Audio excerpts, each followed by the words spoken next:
recording on Zoom, and then I have to hit record on here.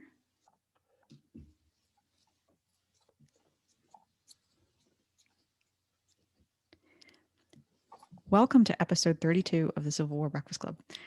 I am your co-host, Mary, and joining me is the guy that takes Civil War nerdery to a whole new level by sitting outside on a Tuesday evening and smoking an Abraham Lincoln cigar that has been soaked in bourbon and wearing a Civil War t-shirt that has various battles on it, also known as Darren. Ooh. Or Army of the Shannon Darren. Wow, that's the longest intro you've ever done. Maybe it was a little bit more creative. I don't know. I was trying to be a little bit more. It wasn't creative, no, but it was good. It was good. It was pretty good. Not bad. Pucker. Okay, well, welcome. Good to see you again. How are things? At least it wasn't as bad as the intro I did for our first episode. Oh, God. God, that was brutal. I just want to bang my head against a wall when I hear that.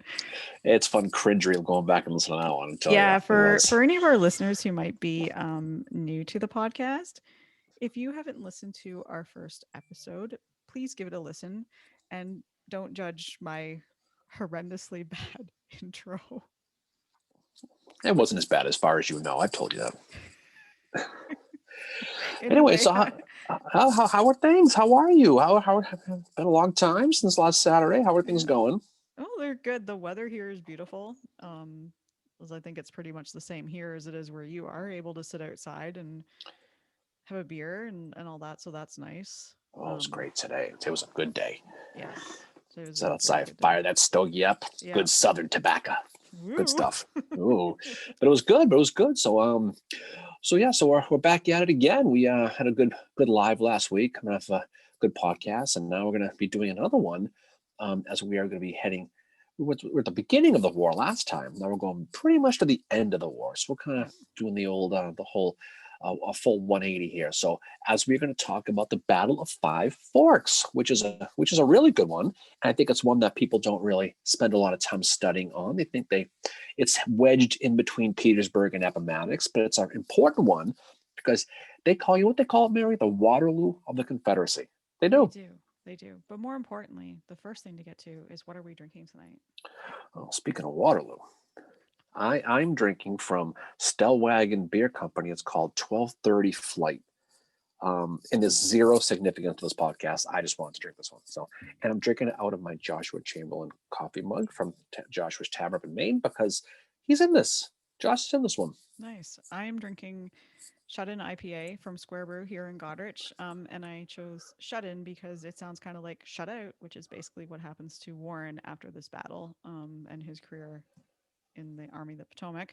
And I'm drinking it out of my Abraham Lincoln mug because I don't have any mugs of the generals that were here. I would love a Warren mug because I'm Team Warren, but I chose Abraham Lincoln because at the time that this battle happens on April 1st, 1865, he's actually visiting Grant at City Point.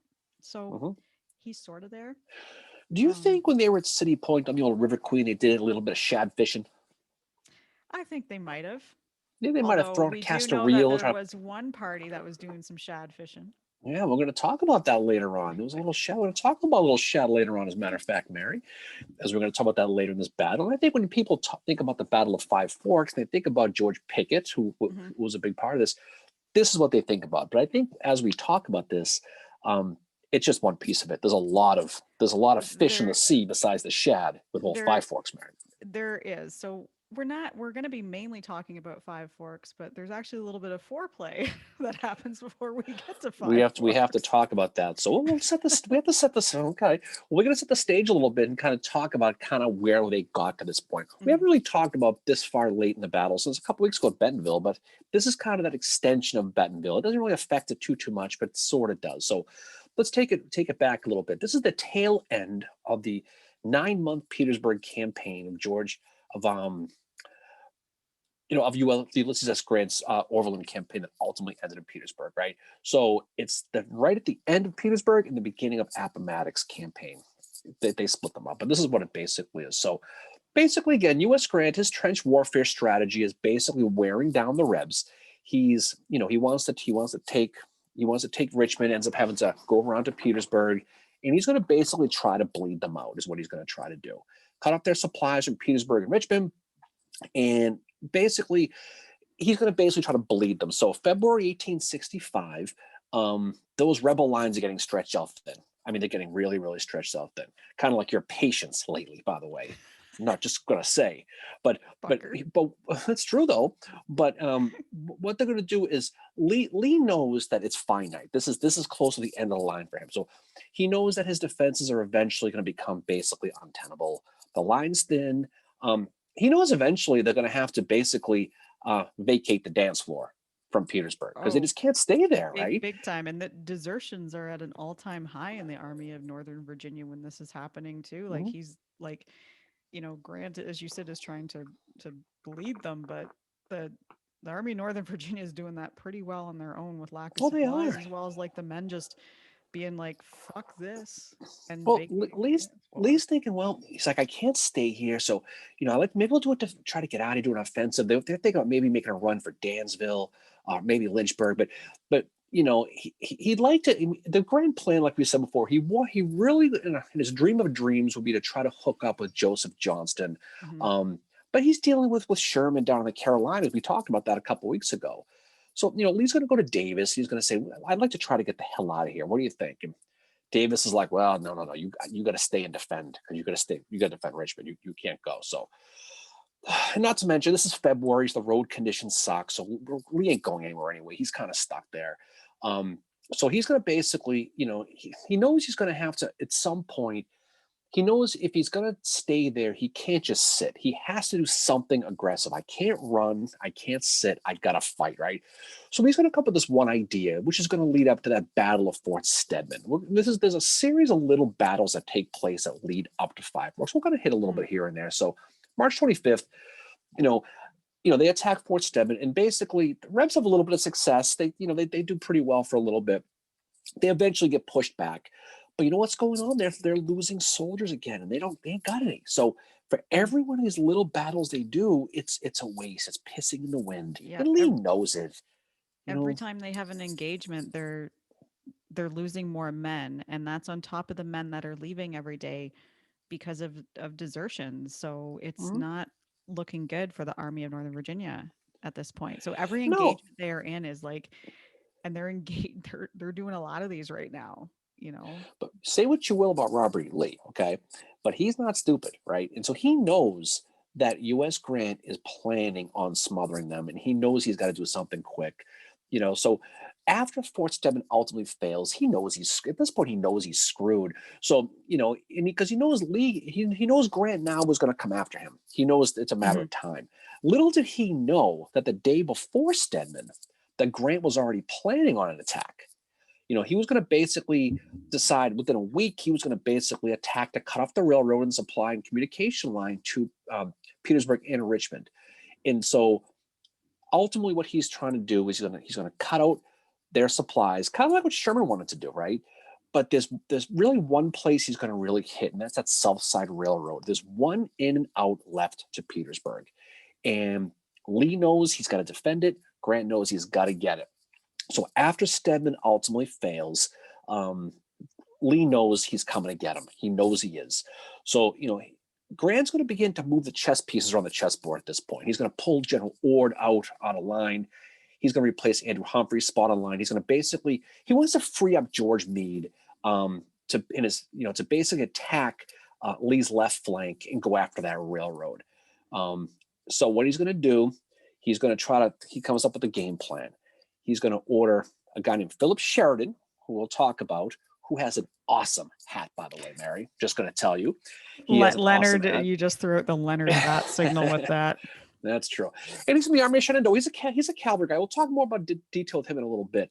But he's going to basically take them. He's going to take Humphrey's Second Corps. He's going to take Gouverneur K. Warren's Fifth Corps. We're going to talk a lot about tonight, Mary. I know, Hmm. and we're going to talk a lot about that. And they're going to go west, young men, and they're going to try to go and get that railroad. He at least saw his army was crumbling. And he knew that Stedman thing was going to really embolden Grant. Little did he know that he was planning on doing it anyway. But at this point, he's like, all right, I made this one little attempt. I fell on my face. Now he's going to come get me, and we're done. So, fast forward now a couple of days. So it's the 29th of March, 1865.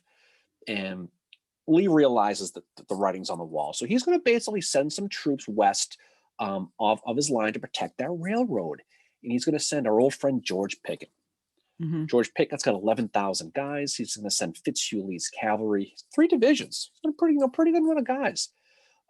He's going to send them beyond those lines to protect that junction of Five Forks. Now, Five Forks sounds exactly what it is. It's a road with 5 ins and outs, but it's a pivotal place because it protects that South Side Railroad. And Lee tells Pickett, whatever the hell you do, you got to protect that railroad. Yeah, We're going to hold it go at up there. You're all going to, costs. at all costs, all hazards, dare I say, Mary, right? Yeah. And so he's going to basically, it's good. What this is going to do is the movement of Governor K. Warren and the movement of Sheridan and the movement of Pickett is going to result in a bunch of little trembling little skirmishes. Think of like a bar fight that spills from one room to the other that leads to a big concert hall where there's a big fight. That's what this is. So you're going to have 2 armies basically trying to get to the same place. One's trying to get to Five Forks on the South Side Railroad. One's trying to protect the Five Forks on the South Side Railroad. And they're going to both race to get there to fight. And that's how it's going to be. Now, it's interesting because there's some interesting cats in this one. George Pickett, we talked about him. He's the oldest of 8 children from Richmond. He's the cousin of Henry Heath. Pronounce that right? You notice that, Mary? Heth. Didn't say Heth? Yeah, there you go. He studied law in Springfield, Illinois, kind of like that other guy, right? Interesting fact. William Herndon? No. Yeah, William Herndon. Yeah, that guy. No, the guy who caught the vampires. What's his name? Shall I say Lincoln? Right. But it's funny. Before he got to West Point, the legend is, Mary, that Abraham Lincoln actually is the one who helped support his candidacy for West Point. That's what people say. Who knows if that's true? But allegedly he helped secure Pickett's appointment. Everyone knows Pickett's story of West Point, popular, practical joker, just a fun-loving guy. Finished dead last in the class of 1846. Kind of so like he's a goat then? Kind of like Goderich High School, circa, dead last. You know who else finished? Who else finished last at West Point? Who was also in this battle too? Was George Custer. Yeah. Class of 1861. And after West Point, Pickett becomes famous in Mexico because there's that story where he carried the American flag over the parapet at the Battle of Chapultepec in 1847. And he ultimately ends up joining the Confederacy when Virginia seceded after Lincoln called up those 75,000 guys. And so he's a guy who's, everybody knows him from Gettysburg and some of these other places, but he's kind of a wild man, but Lee does trust him up to this point. Yeah. He's very Pickett is one of those guys that I think he's the butt of a lot of jokes and he doesn't realize it maybe. That's kind of the impression I got. No, just in the movie Gettysburg, where he shows up and he's like got his curls all done and all that. And he's seen, I think, in some ways as just kind of like this guy who's, you just kind of laugh at him, right? And he's like, "Oh, can I fight? Can I fight?" And look what happens to him at Gettysburg, right? He's aggressive, he is, but on the other side of the coin, the Fifth Corps, which is led at this point by Governor Kimball Warren, he's going to be moving west as well. We'll talk a lot about him as this goes on too. And he's looking to go to a place called Dinwiddie Courthouse, which is a real name place of a real place. Just out of curiosity. He's the people in his initial vanguard is a guy you may have heard of named Joshua Lawrence Chamberlain. I think I've heard of him before. He's that other guy from Maine, the guy who can juggle, curiosity. That's the second time today that you've put him down. I had to find a way to get Howard in this for you. I had to. Oh my God. But Chamberlain, he's recently returned from that really horrible injury he had in Petersburg, where he got shot through the hip and they had to use the ramrod because his urethra sliced and that whole crappy situation. But he survives. He's a general now because they thought he was going to die. They made him a general and he survived. So he's a general now. So, so he's going to basically, that injury, that story where he gets shot through the hip and he's down. Everybody's troops thought he died. He stuck his sword in the ground, propped himself up, and waved his soldiers to go like it's a movie. It must have been cool to see, but then he collapsed. Crazy. But he has a lot of success though in this Appomattox campaign. He does. And but they're going to move north. Chamberlain and the guy named Charles Griffith, who's also in the, the first division of the Fifth Corps.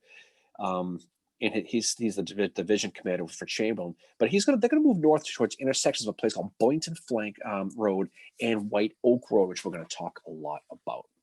Mhm. And as we said before, as they're moving, they start to bump into each other. These armies. They do, and one of the first places they bump into each other is there's the Battle of Lewis Farm on March the 29th, Yeah. which is considered to be the opening battle of the Appomattox campaign. The thing that, and I'm sure you found this too when you were researching, there's a lot of overlap between the Petersburg campaign.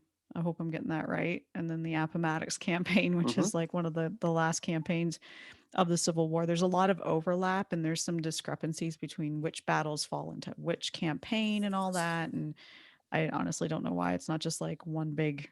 Well, we're going to settle that right now. This is the first one of the Appomattox campaign, so Okay, you Lewis can Farm just. is the first battle of the So if Appomattox you think campaign. you think that's otherwise, you're wrong. So um, Go ahead. Lewis Farm basically is the first one they bump into, where Chamberlain's going to run into 3 brigades under Richard Anderson, led by our friend Bushrod Johnson. Good old Um, Bushrod's back. he is, and Bushrod is there to slowly advance because they know they're coming.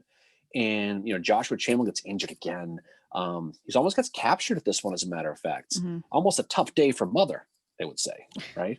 For old Joshua Chamberlain, But the Rebs do eventually, and this is kind of the common theme with these battles. The Rebs are going to push, and they're eventually going to get pushed back, really to their original position, which was on that White Oak Road. Mm-hmm. And meanwhile, Sheridan's cavalry is going to be under a guy named Wesley Merritt, we talked about. He's going to be basically sliding into that Dinwiddie courthouse, that place they wanted to get to. He's going to get in completely unopposed. Yep. He's going to slip right in. So he what that does is it gives Sheridan a great staging point now. From Dinwiddie Courthouse, they have great access to Five Forks. They've got great access to all the places they're going to need to get to. Um, and so what that means is you have now really a good place to bring the band together, Mm-hmm. and it's unopposed, which is kind of telling Sheridan, well, maybe this isn't going to be that big of a deal. Maybe we're going to be okay. Grant hears that the Rebs have fallen back to that White Oak Road, and now Grant's like, okay, he says, there may be an opportunity here, So he's going to say, he says, well, maybe we can make this a major offensive push here now, because this is going to be kind of easy. So let's go full in. Sheridan's going to lead it, and let's make a real big push. Get everyone involved, and let's get the South Side Railroad. Yep. They get slowed up though on March 30th because of, and this has happened in many battles that we've discussed, the weather. There's lots of rain and has made things very difficult for the troops. And the other thing that is happening too, and this is something that will really play into Warren's story in this, like, leading to the end of Five Forks and all that. But he's getting very vague orders from Meade at this point, like as to what Mhm. to do. Like Meade is telling him, don't move. But then he's like, he'll tell him to do this or whatever. And Meade, you have to remember during this battle, Meade and Grant are miles and miles away from it. Like they're not there seeing what's going on. And, like Warren and Sheridan are having to kind of make decisions on their own too. Like, but they're also waiting to hear their orders as well. So on the 30th, not too much happens. But March 31st is when you have the Battle of White Oak Road. And I think this is a battle that I got the impression that it's not something that is discussed a lot in the Appomattox campaign, but it is why um, Five Forks happens. Like it is Well, one of these. This is very much, if you look at the Appomattox campaign, it is a complete domino effect. If A doesn't happen, then B, then C, then D. Like it's just this whole thing starting with Fort Stedman. And then you have the Battle of White Oak Road on March 31st, which the roads have been turned into a complete mess from the rain. One soldier described it as the whole country round was on vast swamp holding fast, and like anything on wheels, you're not going to get through. Like the infantry are having to help push wagons through these very, mhm. very muddy roads, and streams have become raging torrents, and they've taken out bridges. And as we will see, this is something else that is going to be a nail in what is the end of Warren's career in Hmm. the AOP, you know. Yeah, I mean, it's interesting because this whole thing, it's bad weather, it's bad traction, it's bad communication. You can make this case for almost every battle. It just seems like weather is such a great equalizer. So that Battle of White Oaks Road, basically, it's early morning on the 31st of April, March, April, yeah, God, March of 1865, Mary. Um, so Lee gets is going to reports, and he hears there's a gap that's forming in the Union line. So what happens is Romaine Ayres is going to get pulled out. He's going to get moved, and it's going to create really a gap between the infantry um, and Sheridan's cavalry. That's going to be near Dunwoody Courthouse. And so Lee's going to try to exploit that. So he's going to take Bushrod Johnson, and he's going to pound the gap with old Bushrod, Mary, to that Woo. exposed to that exposed line. And what that's going to do, it basically leads to a fight that's going to eventually involve Ayres and Samuel Wiley Crawford, another guy we're going to talk a lot about. The Union is going to get pushed back to a place called Gravelly Run, which is a fun name to say. Um, and the Rebs eventually going to attack, but they're gonna get pushed back again because of Charles Wainwright. Now, this is a guy who was a very famous artillery guy with great history at Gettysburg, but he's going to ultimately be able to slow them down. Um, as the day turns into afternoon, Joshua Chamberlain and Edgar Gregory's brigade, who's also brigade commander in that same division, are going to help push those Rebs back. And what's going to happen is not only are they going to push them back, they're going to be able to cut the communication lines between Anderson and the White Oaks Road and Pickett at Five Forks. So really, what that's going to do, it's going to make the Rebs blind. So it's going to give them an even more of an opportunity. So if you're Sheridan, you're seeing this all go down, and if this is playing perfect in your mind. Everything is going soft serving sunshine so far. Yeah. Yeah. And this is one day too. March 31st is also where Warren has got, kind of contradictory orders from Meade, where Meade has told him, okay, operations are suspended, but if you can take the White Oak Road, do it. Because they've Mm-hmm. figured out, this is going to be another way for us to push Lee back. It's going to be important for us to hold that. Um, and like the Union advance ends up being stalled by Bushrod, but Warren manages to get the position stabilized, and his soldiers are going to be holding that road um, by nightfall. And but this, like when Ayres goes in and he gets attacked by Bushrod, it could have been disastrous for the Union. Now, I don't know about you when you were doing your research, but when I was reading about this battle, I had the thought that I'm like, oh my God, this is something that could have completely upended the entire Appomattox campaign and set things back for Grant Mm-hmm. if Ayres had been defeated. Because what happens is Warren sees what's happening and he sends a message to Humphreys, and Humphreys sends in General Nelson Miles' division forward to help hold the right flank of the Fifth Corps, which is where Ayres is. Yeah, and so it's again, it's one of those things where they burst through and they don't have the support. They lack that brigade to push it back, and they get pushed back. And this is where Wainwright, really does well. Meanwhile, Sheridan's still sitting there over at the Mm-hmm. Dinwiddie. Now, Sheridan, we got to talk about Sheridan real quick Yeah, we before we do. go to, because he's an interesting cat. Albany, New York. He was a Possibly son of a Ohio, ish. possibly Um, Ireland. he was the son of Irish, Nobody knows. local Irish immigrants, right? So who knows where he was from? He was a He mutt and a he's like half. his grave at Arlington. He's just Sheridan. Just Sheridan. But 5'5". They called him Little Phil. Lincoln had that quote where he said that he was brown, chunky little chap, was the quote he called Yep. him. And he said, with arms so long he could scratch his ankles without stooping. You can do that, can't you? 5'4". I am the same height as Sheridan. Yeah, you're a little taller, not the same, but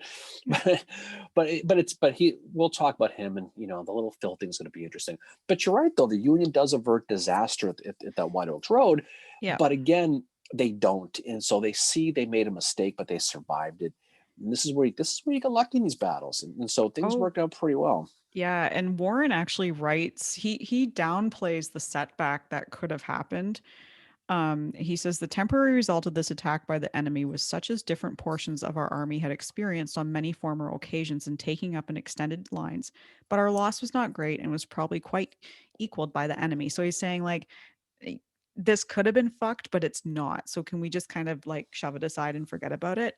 Meanwhile, Grant was very critical of Warren after the Battle of White Oak Road, saying, I do not understand why Warren permitted the Corps to be fought in detail. When Ayres was pushed forward, he should have sent other troops to their support. But Warren does.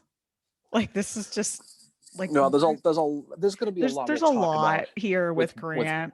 Warren's kind of like not what there's a lot of Yeah. I think it was one of those well I think we're both going to agree by the end that Warren was treated very unfairly by everybody with Yeah. this. I mean he was, and so you know so it keeps going on. There is a Battle of Dinwiddie Courthouse that does eventually happen Yeah. too. And Sheridan's got his 9,000 cavalry. He's got a bunch. And like I said, he gets into Dinwiddie Station completely unopposed. He just slides right in, no problem, on the 29th. And he's thinking, all right, well, I'm going to go off to Five Forks tomorrow. Next day, we're just going to go take it because there's nobody here. So, whatever. So that night, Lee is going to order Fitzhughley's cavalry to Five Forks and defend that, what he anticipates, that Union movement that's going to be the Five Forks. And say what you will about Lee, Mary, is he seemed to know what the Union was doing every step along the way. He just didn't have the troops to stop them, but he knew what they were going to do. He had figured out Grant by that point. Like, I think when Grant first was in command, Lee wasn't, I don't think Lee was too sure, but I think by this point he is starting to figure him out. But, Grant was different than any other general that Lee had faced, in that, like, Grant just like held on and he would not let go. Like Lincoln described him as having that kind of bulldog grip. You just hang on no matter how many losses or what Grant was experiencing. He just continued to move forward. And that's how Grant lived his life, was in that way. No. So, but I think, I think you're right there.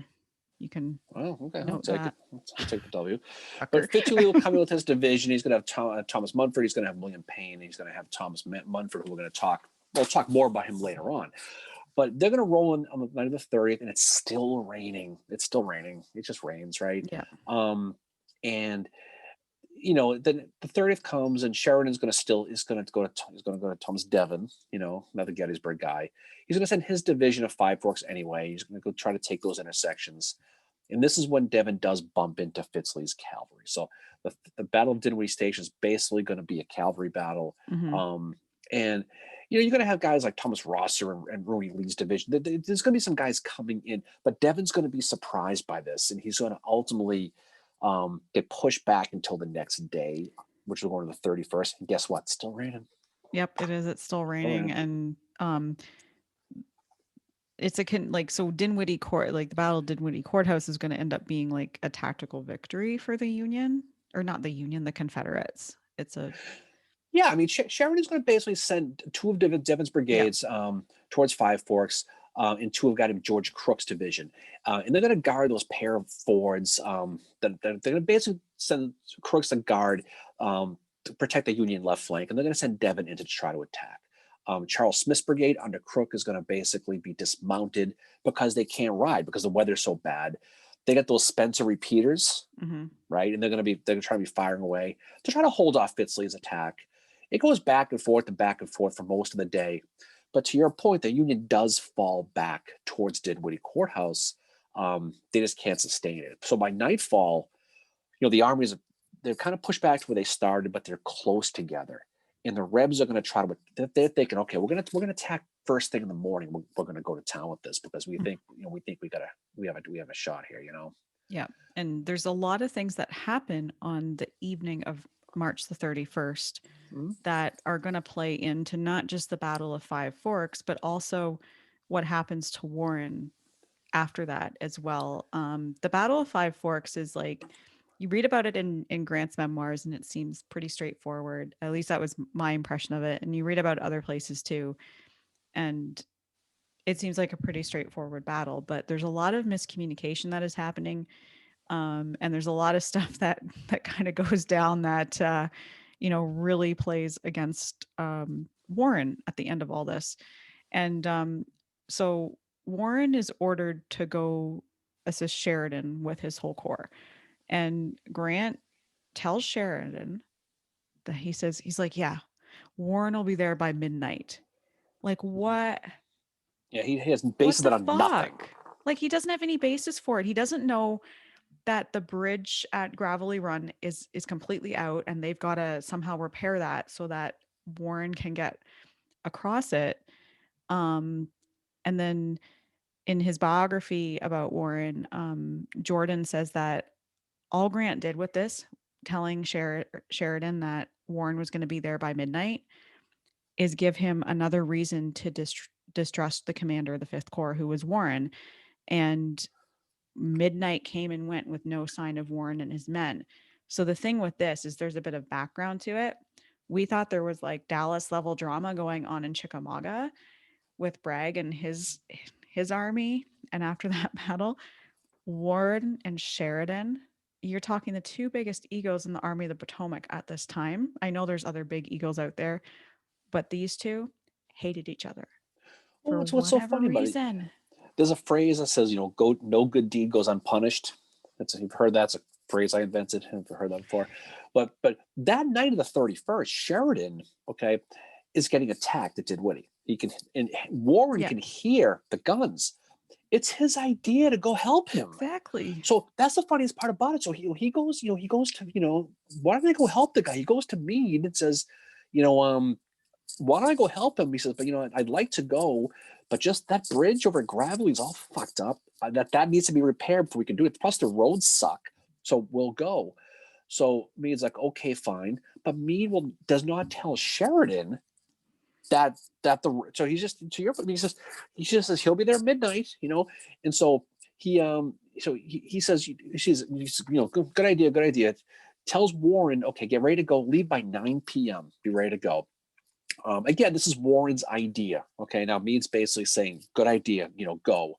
But he also doesn't tell Grant that it was Warren's idea. So Grant tells Sheridan that Warren's going to be, to your point, they're on their way. They'll be there by midnight. But he doesn't know about the situation with the roads, and he certainly doesn't know what the way about the bridge. So there's Sheridan. He's sitting there waiting and waiting and waiting. So he has no idea where Warren is. He has no clue himself about the roads, but the bridge, because how the hell is he going to know? About 11 p.m., Meade learns about the bridge's problem. So he must have been watching 11 o'clock news, saw the report, because that's how he probably found out. Because he had no idea so it can't be a coincidence. He also learns, too, that the rebel cavalry under William Roberts are basically posted along that White Oak Road to slow Warren down. So Warren's like, all right, I'll go. Meade does say, why don't you try an alternative route? And Warren says, nah, I'm not going to go this way. Who knows why? But at the end of the day, what you have is a bad road with no bridge and cavalry trying to snipe at you. So you're going to be slowed down. The bridge gets repaired about 2 o'clock in the morning. So now it's the April 1st, April Fool's Day, and the army's going to march all night. Ayers, his first elements, are going to start to arrive around dawn at Sheridan's headquarters. And it's going to kind of have a domino effect too, because Pickett's going to see these reinforcements coming, and he's going to say, well, let's get the hell out of here. So he's going to back to Five Forks. And so again, it's that dance getting push back. Yeah. So early morning, Sheridan's going to basically, and this is he goes to Warren. He says, listen, Pickett's retreating. We're going to report he's retreating now. You need to go get him. He's retreating. Go hit him, which was also Warren's idea, by the way, because his idea is, I'm going to get there. It's going to force Pickett to retreat. We're going to hit him on the retreat, and Warren gets no credit for that idea either. And so so basically Warren begins to personally position guys like Charles Griffin and Samuel Crawford, to get in position to do it. But those road things do take their toll. Sheridan, this is where the real blame starts. So Sheridan's like, you know what, something? Where the hell is he? Because we have all these plans, Saturday night, no one knows where anybody is, one of those deals, right? And so Sheridan's going to blame Warren for basically being slow and basically letting this happen. So now it turns into, look what you did. We had a chance, and you didn't, and you blew it. And he doesn't really ask why. Warren, he did move slowly and carefully, admittedly, because he also expected that they could be. It's nighttime. They could hit the Rebs at any moment. But the other thing that gets him too, and this is the thing, is while they were marching, he's in the back with Crawford. He's not in the front with Ayers. And you know who Yep. rats him out? Chamberlain rats him Chamberlain. out. Yep. He Because does. Chamberlain's the first to get to Sheridan Yep.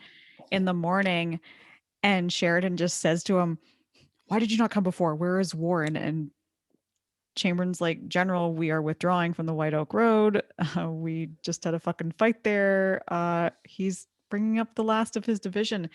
And Sheridan is the type of guy that is like, "You need to be out in front of your men, and he's not having any of this shit." And it's funny, the way Jordan writes about this part, it's basically that Sheridan woke up in a fucking bad mood, and Chamberlain got the full brunt of Sheridan's bitchy mood. He did. And Chamberlain, in his defense, he did try to calm Sheridan down. He did try to explain the road, the bridge. And at that point, Sheridan's probably like, whatever, So 6 o'clock in the morning, April 1st. So Meade's chief of staff, Alexander Webb, names keep coming up, right? Yeah. He basically orders Warren, says, listen, you need to go see Sheridan, get your orders, because he's pissed. Just go see him. So Warren gets the message around 9 o'clock in the morning. So another slow line at the Duncans for old Warren. Yeah, but he doesn't go see Sheridan until 11, It gets there 11 o'clock in the morning. That's something that Warren, he can't account for that part of it. So this is something that is definitely Warren is at fault for this. Like, for whatever reason, he's not showing up for it, and he probably should have went right away. No one knows where he was. Because he's 2 hours. Sheridan does not need any reason at this point to do any more shit to him. The other thing to remember in all this is the one person that Sheridan takes orders from is Grant. That's it. He does not take orders from Meade.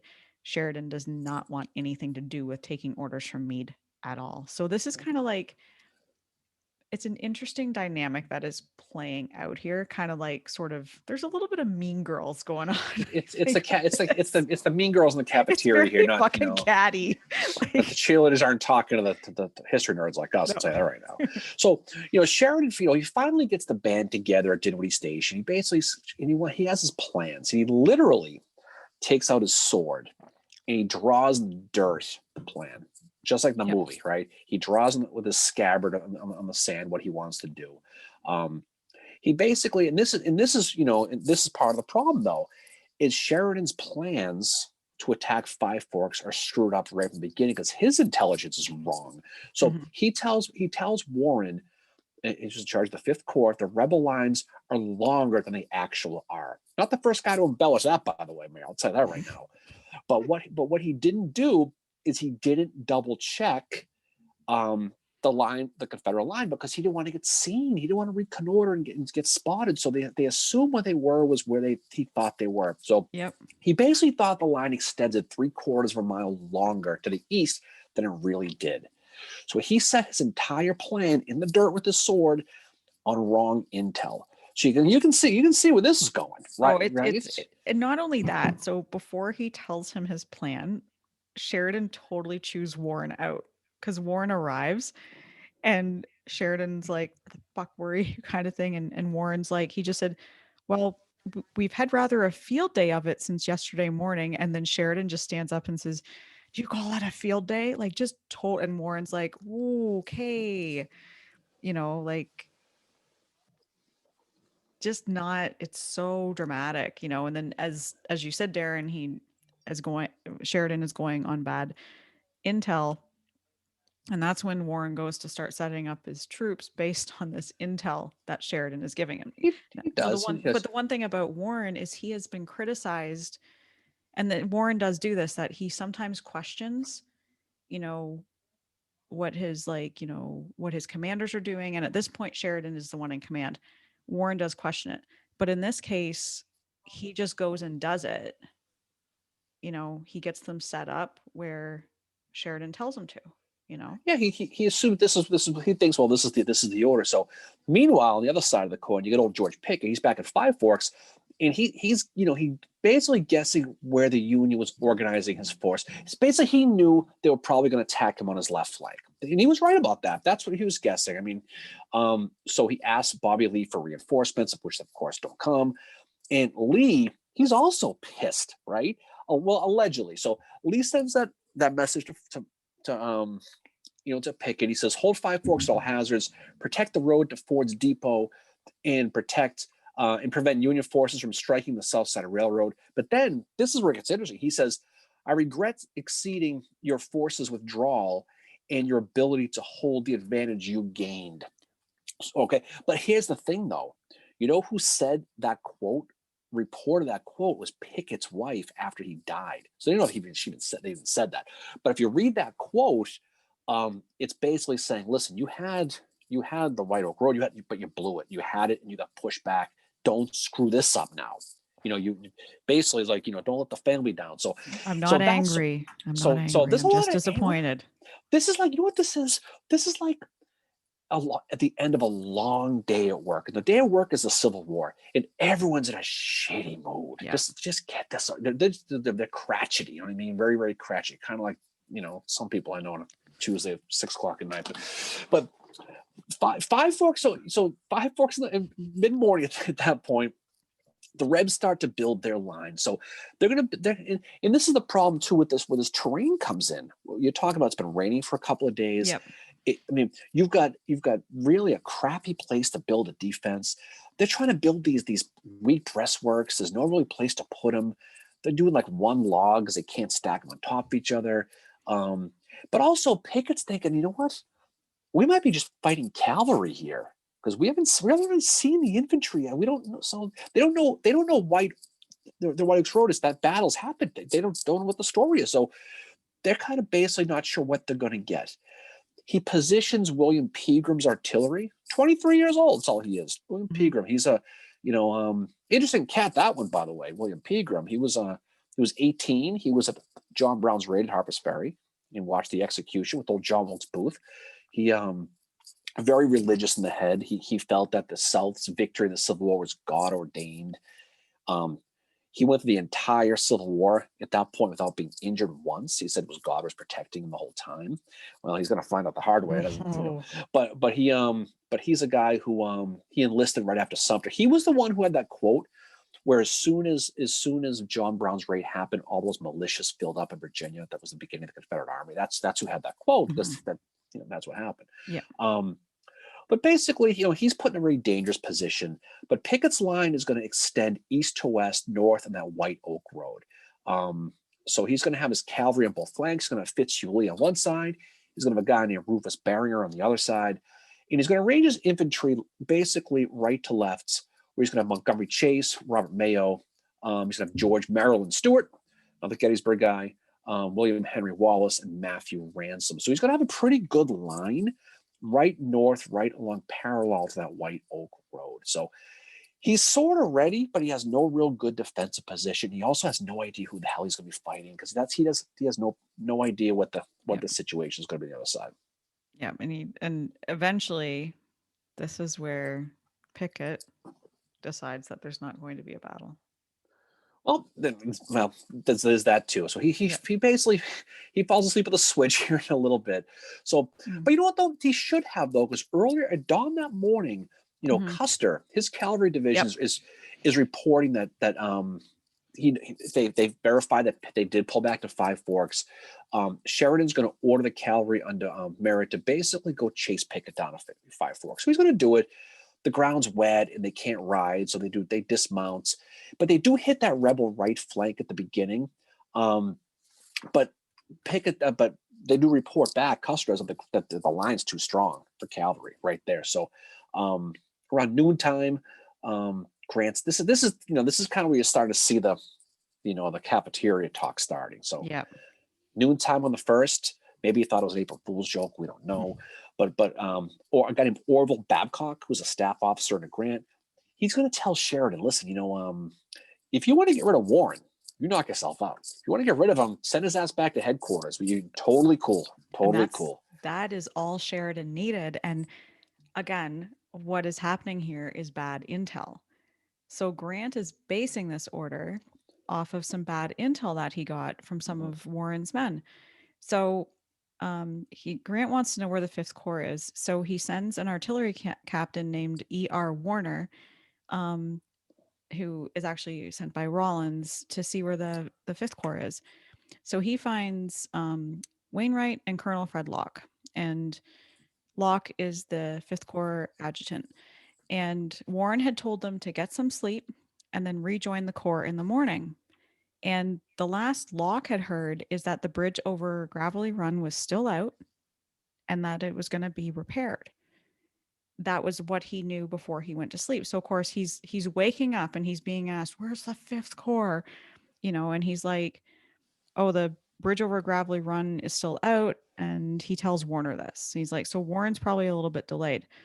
Um, so Warner returns to Rollins, who tells this to Grant, and Grant is not happy. And that's when he issues the orders to Sheridan that he can relieve Warren of command. And as Darren, as you said, sends Orville Babcock to tell Sheridan that, yeah, if you want to remove him from command, you go right the fuck ahead and do that.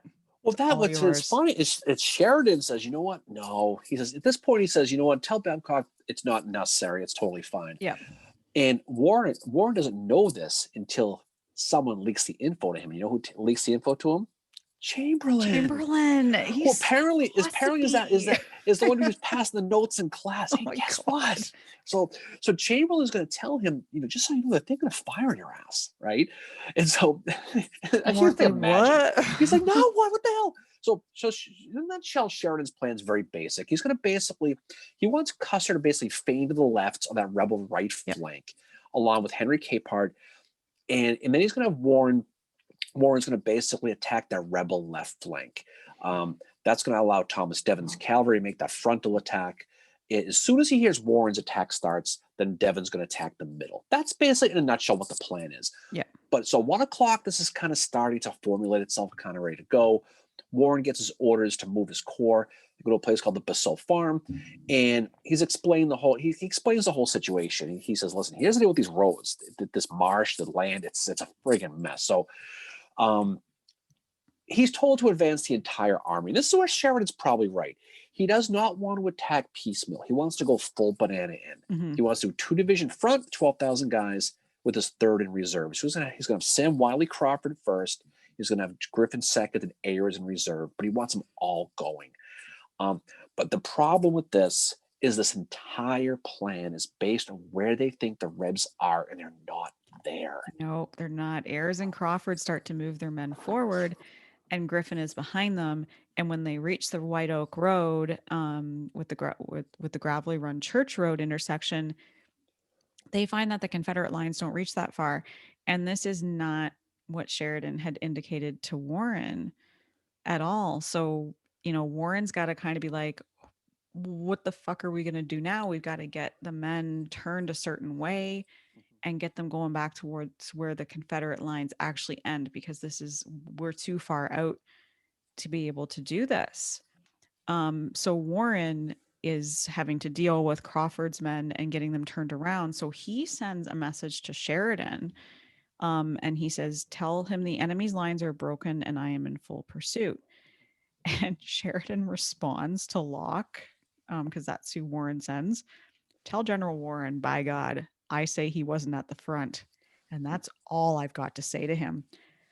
So then Crawford is going through swamps to get into a different position. And keep in mind, it's been raining, so I can't imagine what that was like. Who knows what he encountered? Snakes, clowns. There was clowns. There was definitely clowns. Probably snakes too. Been in that part of Virginia, there's clowns. And so Warren gets word of Sheridan's little outburst, and he grabs the Corps flag and he just says, "Now, boys, follow me. This will be the last fight of the war." And he rides straight towards the rebel lines. And this is where he has his horse shot and killed right from out under him. And a man from the 7th Wisconsin, Colonel Holland Richardson, is wounded as he tries to shield Warren as he falls to the ground from his horse. But the thing that this does is the men do follow Warren, and they manage to drive off Corse's brigade and take many prisoners. Well, the thing is too is while it was all going on, before they all get started, they're all kind of they're trying to set this whole thing up because they all want to attack at the one time, and they don't get there all at the same time, and so this is where, again, where you can make a case of Warren did well. So Warren's like, I've only got one corps now. I've only got one division. Do you want me to start now? Because it's, because what Sheridan says he was very upset that the battle took so long. He wanted to get going before sunset. And so Warren's going, look, I got one set here. I can go. And basically Sheridan goes, nope, let's wait for everybody. So, so this is kind of all going down, but while this is starting, okay. And this is right when the Union's just kind of getting started. The cavalry's kind of pushing back. Thomas Rosser, who's the division commander under Fitzhugh Lee, this is when he invites Lee and Pickett to that shad bake. Okay. And so they both accept.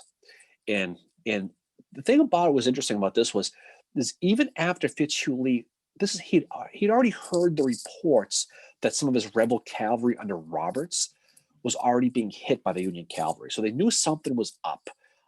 So Lee orders basically Thomas Munford, this is Fitzhugh Lee now, not Robert E. Lee, to go up and see what's going on. Just go up there and, so Munford says, yep, absolutely. He says that while Pickett and Fitzhugh Lee are going back towards Hatcher's Run for that lunch. So Pickett's gone, and Rudy Lee was a senior officer in charge. Differently, all the Lees are all there, but the thing about it though is he's all the way on the right flank, and he doesn't know that Pickett's not there. So he doesn't know he's in charge, and no one knew that Pickett and Fitzhugh Lee were in the back, and no one knew who was supposed to do what. And so when this is probably around 4 o'clock in the afternoon. So they're all set back, and Ayres finally arrives in line, and this is when they finally start going. And to your point earlier, they start going, and they find that the rebel line was about 800 yards to the west of where they thought it was. That's a long way. It's tough to miss that, especially even back then. It's tough to miss that. So, basically, you're going to have Crawford, Griffin, and Ayres kind of sweeping around, and they're all going to be going off to Never Never Land. They're all going to go off. So two of the three are going in the wrong direction, way too far east. But they're in a position to hit the rebel flank. This is kind of the dumb luck hits, right? They're going too far to the right, but because of that, they end up getting around the rebels. And so Ayres is basically going to start taking hits on his left flank. And he's like, well, I guess that's where they are. So, they're going to start going up there and start directing these guys around. So Sheridan, to your point, is going to ride up. He's going to do his whole thing. He's going to encourage the men. At this point, it's complete chaos. Ransom soldiers, who is right on the right flank, they're getting whipped. Yep. And there's that quote by one of Ransom's soldiers. He says, "The Yankees simply ran us over," which I think was the same quote as the Indians in the playoffs last year. If I remember correctly, one playoff game, I think. Remember correctly now. As I recall, your Sox didn't do very well either. They didn't lose one game in the playoffs last year. That's interesting. But and you have the guys like the 190th Pennsylvania. They jumped the rebel line. They were the first to put the flag down. And but Sheridan, say what you will about him, but he was up front. He personally captured a bunch of guys. He jumped over that parapet with his horse and captured a bunch of guys. That's the type of soldier that he was, and that's like, it is risky to be that way, because you look at the ones that put themselves out front, like Reynolds, Albert Sidney Johnson. They end up getting killed, and in some cases, like somebody like Hancock ends up getting wounded, right, and basically out of commission. That's just how Sheridan is, and that's not how Warren wasn't really like that. Warren was very, very cautious, but Sheridan believed that all officers should be out in front. And at one point, he didn't see Warren out in front, and that's when he makes that remark to that one guy, like, "Oh, I don't see Warren out in front." So that is why Warren puts himself out in front, gets his horse shot out from under him. Like, Warren risks his life, and I don't think that was something Warren had ever done before. So again, it's an example of, like, it's kind of like Garnett at Pickett's Charge, right? I have to redeem. You obviously never climbed that rock at Little Round Top. It's very risking your life, because I guarantee he's risked his life climbing that rock there. But we'll find out more about Warren, because he's gonna be catching up with Crawford later on. Griffin and Crawford are basically lost. I don't want to say lost in the woods, but they're a rudderless ship right now. Yeah. Mostly Crawford, to be honest. But Sheridan is basically sending messages to them saying, get our Ayers right, please, because just we can push them. And when Warren basically goes to chase them down, and this is where Warren doesn't get enough credit, which is kind of where we're going with this, was he's going to go out and he's going to go find these guys. He's going to personally go out and find these guys. Yep. He's going to find Crawford, tell him where to go. They're going to get pushed by Munford a little bit, but they still end up too far to the right. But Griffin, who does get found by Warren too, he knew. The funny part about him is he knew they were lost because they marched a mile too far and didn't find the guys. I'm like, this can't be right. Yep. Because but the rebels, they get danger of being flanked and attacked in the rear. Chamberlain, his brigade again, he's going to basically jump in and he's going to catch 1,500 men. He's going to he's going to basically catch a. And this is it's a good thing about this. Chamberlain looks good in this one because he's going to not only that, but he's going to catch 200 Union stragglers and bring them back in the line. I don't know if he had a big teary speech like he did in that movie, but he got 200 guys that come back and fight again. So he's going to do well. The rebel line, of course, at this point is going to completely collapse. Sheridan's going to order Chamberlain to command the infantry at this point and push towards Five Forks along with Ayers and Griffin. But Warren's still out looking for Crawford. And Sam Wiley Crawford's pretty good. I mean, he's just lost. Well, he's in swamp. He's the one that's going through all the swamps, right? He is. Like he's, all I could picture is that scene in Blazing Saddle. They're walking through the desert. They're lost, right? And so he's going to find basically Sheridan. While Warren is looking for Crawford, and this is where you get shitty luck. While Warren's looking for Crawford, Sheridan's looking for Warren. Okay. And he's like, well, where's Warren? I don't know. We don't know where the hell he is. He's got that thing in the back of his head like, well, he was lost last night. So what the hell? He's going to order Griffin to take over the Fifth Corps. He's going to say, you know what? You're in charge. We'll deal with him later. But Warren does finally find Crawford and he redirects him back to Five Forks. And so kind of a yeoman's effort to do that. But he did that personally to do it. Yeah. And so it's too bad, but I mean, Pickett, he's sitting there and he has two pickets from Munford's cavalry come running back, and they tell Pickett what's going on at this point, and Fitzhugh, and they couldn't hear the battle because that acoustic shadow, which happens sometimes when things right next door you can't hear it.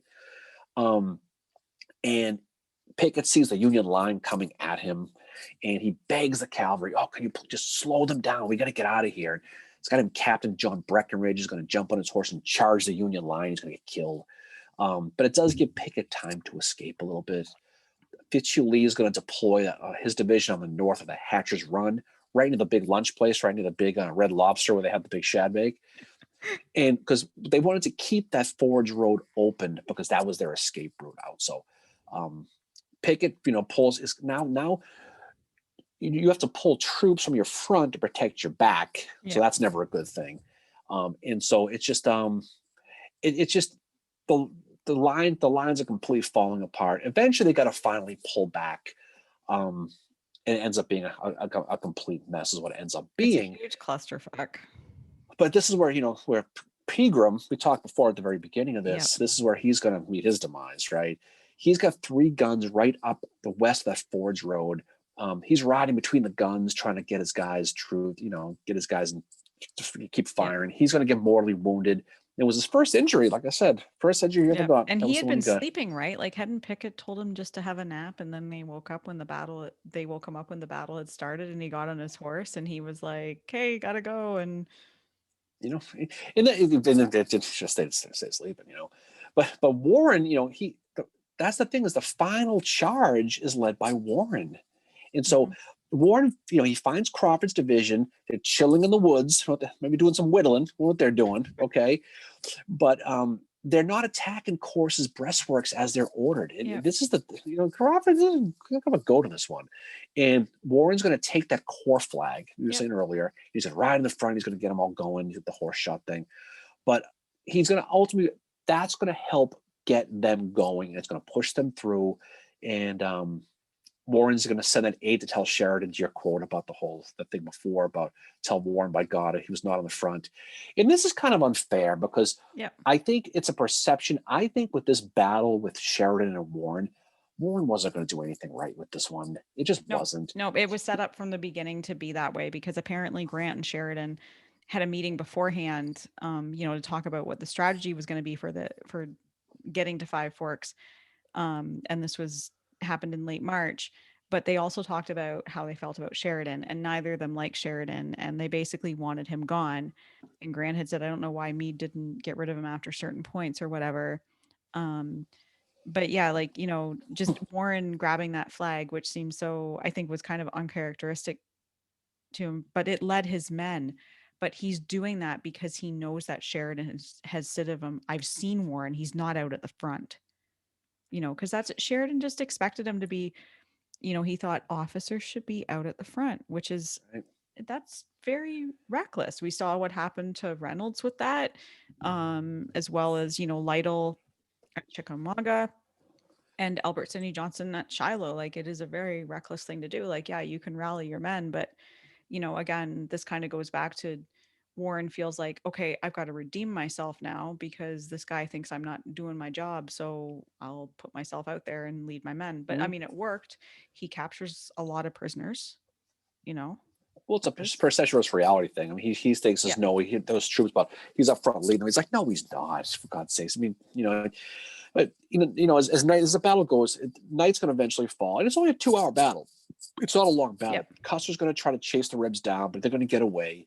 They're going to get over that Fords Road, and they're going to basically cross the Appomattox, and they're going to find their way back to the Army of Northern Virginia.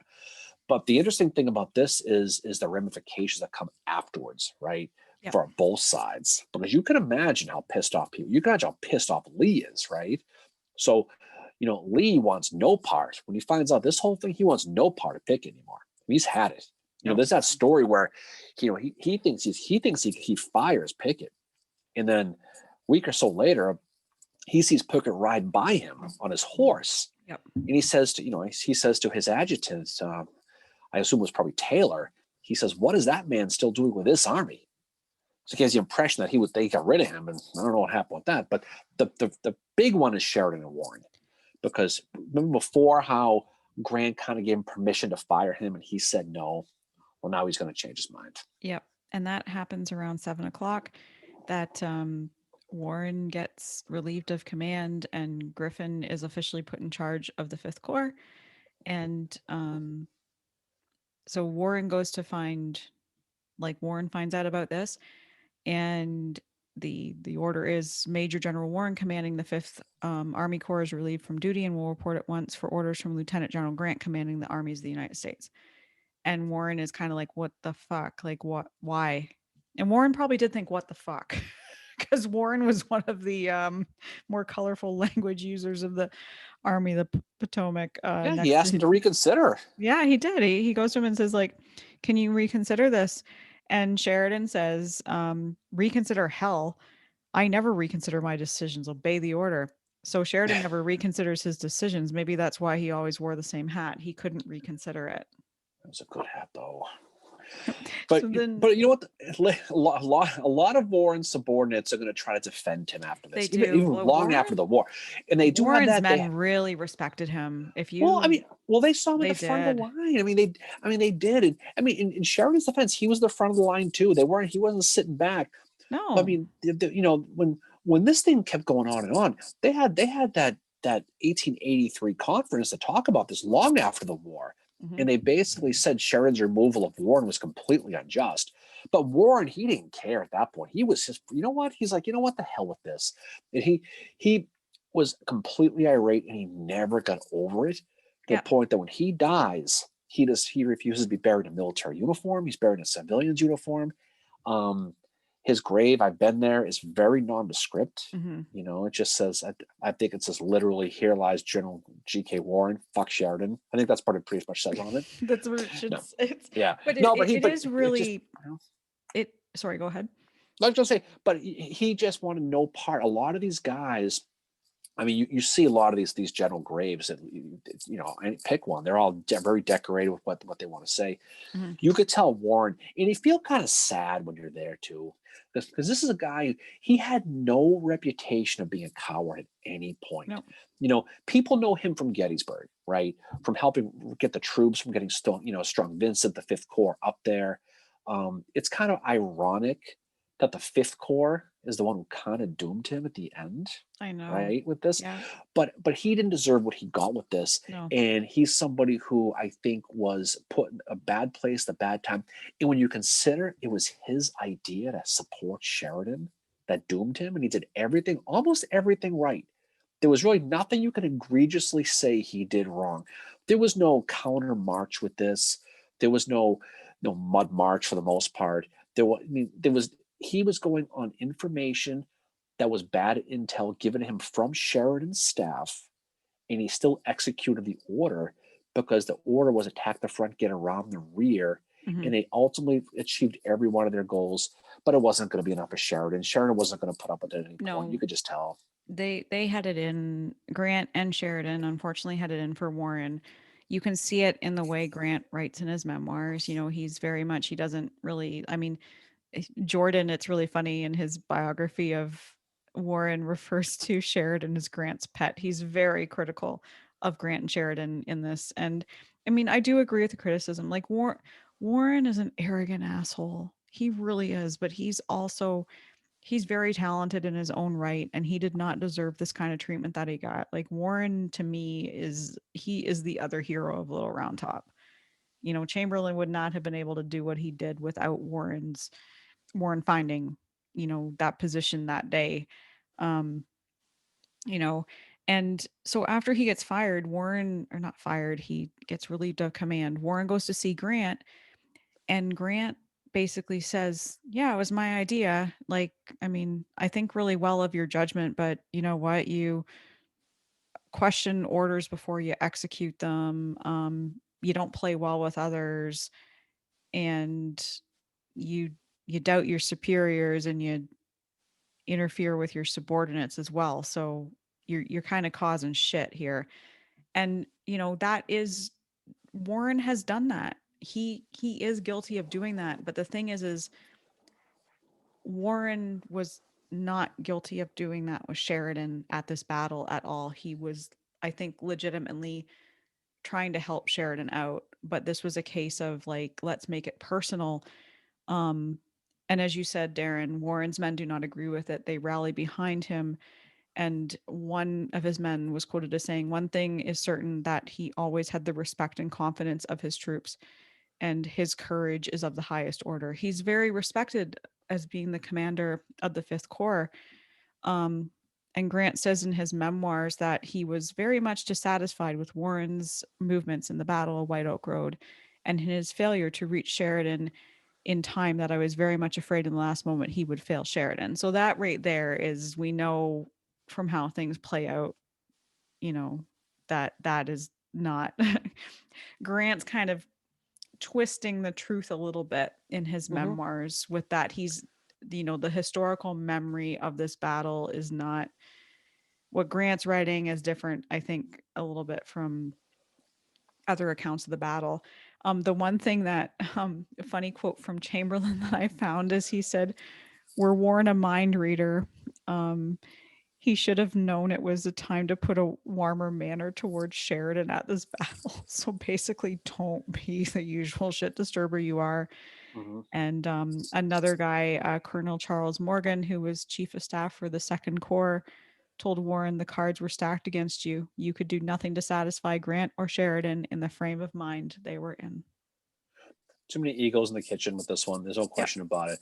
But at the end of the day, it's a mission. It's a clear black and white victory for the Union on this one. it I mean, is. this to Five Forks collapsing, the South Side Railroad basically collapsing, taking away the last supply route in and out of Petersburg. That's the end. And so, not to spoil the surprise, I don't want to give it away for you, Mary, but it's a few weeks later, you're going to see Robert E. Lee is going to surrender at Appomattox because he has no supplies. Yep, You got and Sherman doing his thing in the South. He's going to cut off the Wilmington Railroad, so there's going to be no supplies coming from there. And now this railroad is going to be cut out, and they're going to be starved out. They try to escape. Once Five Forks falls, this is when he's going to tell Jeff Davis, listen, we're going to try to get out of here tonight. You should probably try to evacuate tomorrow. It's when he gives him that note when Jefferson Davis is sitting in the church and says, you should evacuate the city because it's all Yep. coming down. Evacuate the dance floor. It's And going that's going to down. begin the mass retreat. That's going to end up at Appomattox on April 9th, which is going to bring it around the end of the Army of Northern Virginia. And it's going to send Jeff Davis on his Danville run, the whole escape thing. But you can't. But why this battle is important now? If Five Forks doesn't happen, that doesn't change the end of the battle. No, it But doesn't. what it does for the most part, this is when they sit there and they finally say, we've been saying all along, you have James Longstreet saying, not yet, don't quit, not yet. Now they're saying, yeah, you know what? Because now they got no supplies. Pets' heads have fallen off, everything, right? It's not going to last at this point. And Five Forks really is. That's why they call it the Waterloo of the Confederacy. That was the end. Yep. The Confederacy had taken a mortal blow many a battle before, and they were just bleeding out. But this was the one that really was the nail in the coffin that really forced Lee to really basically start to think about it. So, as far as MVPs go with this one, Mary, it's tough to say. You got to think positively about a guy like Chamberlain in this one. Mm-hmm. Even though he gets a lot of credit for Antietam and especially Gettysburg, but this is one that he does very, very well with. He does. Certainly, Warren is one that's really gets undervalued in this one. So I tell you what, because I have my Chamberlain mug, Mary, I'm going to go with Chamberlain for my hero. Okay, and you could pick any goat. I mean, you know what? I think as much. And here's the thing: what's interesting though, and you want to talk about your historical memory, Mary. When you think Shadbake, you think of who, right? Pickett. Who don't you think of? You look at Fitzhugh Lee. Why Yeah, do you think? exactly. I was just thinking of Okay, Fitzhugh Lee. He doesn't get like he's also one that says, "Yeah, let's fucking go with some shad and bourbon." he's the one who has, when Rasha says, "Hey, there's something going on up front here," he goes, "Go see what it is. We're gonna go east." That isn't Yep. Pickett who does that, Exactly. Yeah, right? Pickett So does. it's funny how that works out. By the way, Mary, just saying. No, it is. And I am one that has really joked around a lot about Pickett and the shad in this, but researching this, looking at it more in depth, like Fitzhugh Lee, yeah, he It's definitely. Fitzhugh Lee's adjutant who invites him, and they go. Exactly. So I mean, Yeah. but But again, why do you but think Pick. that is that nobody's saying anything wrong about Fitzhugh Lee and Oh, picking I Pickett, know. right? It's funny, Because funny of that Pickett's works. Yeah. charge, right? Against the again, it's that historical memory, right? You wonder why he was so pissed off after the war at Lee. You wonder I why. know. This is But exactly why you know, he came to live in Canada for a while. oh God, never get that. Things are never gonna get that bad, hopefully. But no, it's very serious though. But Pickett deserves a lot of credit, a lot of shit to him because I mean he was the one who Yeah. was really in charge. I mean he was. But again, it is. I always got a kick out of that. How Fitzhugh never gets mentioned for the Shad Bake. No. It's always Pickett. It's always Pickett. But that's okay. That's No. okay. That's the But way that life is. We figured again, that but out. then again, that's the historical memory, right? And that's one thing that we're trying to, we talk about that a lot in this podcast, and it's kind of to show there's other people in play here, with this. Like Fitzhugh Lee was as much to blame for this as Pickett. And this gets, I think, on the Union side of things, it's seen as a victory. So yay, that's great. But what we don't look at is what happens to Warren at the end of this. And Chamberlain, he's awesome at this, like through the whole Appomattox campaign. Like after Lewis Farm, Chamberlain does so well at that battle that Warren tells him, "General, you have done splendid work. I am telegraphing the president." So clearly Warren holds Chamberlain in very high regard. But I think my hero of this battle, my MVP, is going to be Warren, because Mhm. he does a lot. And as much as much as a prick that Warren was, he's arrogant. Yes, he did question his, superiors' orders, and he questioned his sometimes his subordinates, and sometimes he, you know, often didn't trust people. But I think here he saw it as being the end of the war, and he doesn't get the credit that he deserves for this. And I think Sheridan gets to have more of that credit, and I think that's really unfair. It does. I mean, he took it to the grave, unfortunately, and Yep. people will associate him with Gettysburg, he really is. By the way, speaking of both of them, Warren is the hero of Little Round Top. Right? The movie Gettysburg put it on Chamberlain, but up until 1993, the hero of Little Round Top was Schoonmaker Warren. Well, there's a But reason why his statue is up there, but he's also the one that, like, had he not went up there and found that position, you know, like, who knows how it yeah, would have went. we'll never know. We'll never know. Well, I think Five Forks is definitely have a bow tied on that one, so we can move on to the bigger and better things, as they say. So what's next? We are gonna spend a couple episodes in Shiloh. Oh, that's right, or as I call it, Pittsburgh Landing. So we'll be talking 2 weeks. We'll be doing a twofer on this one, as I Yeah, understand it we from will the be. Yep. website. So we'll be next week will be our live, and then next Wednesday is. Can you believe it, Mary? Our A week book from club. Wednesday. We're finally here for our Can you first book believe club it? meeting. Yep. Book club will be taking place a week on the 31st, so that's coming up. So, and then we will talk 2 weeks in a row about the Battle of Shiloh, Yep. and we will find out, the good, the bad, and the ugly of really the bloody one of the bloodiest days of it was the bloodiest day of all wars at that point combined up to that point. So that'll be a good one. We'll talk about that. We'll talk about Grant. We'll talk about Sherman. Beauregard making an appearance on this one, Mary. We certainly will. Albert Sidney Johnston. We'll talk about that. We will talk about that. So I think it's a good story. I think Five Forks is a good lesson to be told. I think the important thing about Five Forks is that it's those little skirmishes that lead up to it that kept pushing back the Confederacy back. And it really was their last stand. But again, what dictates a story with this one, like so many of these other ones? Weather and miscommunication. That's what did them.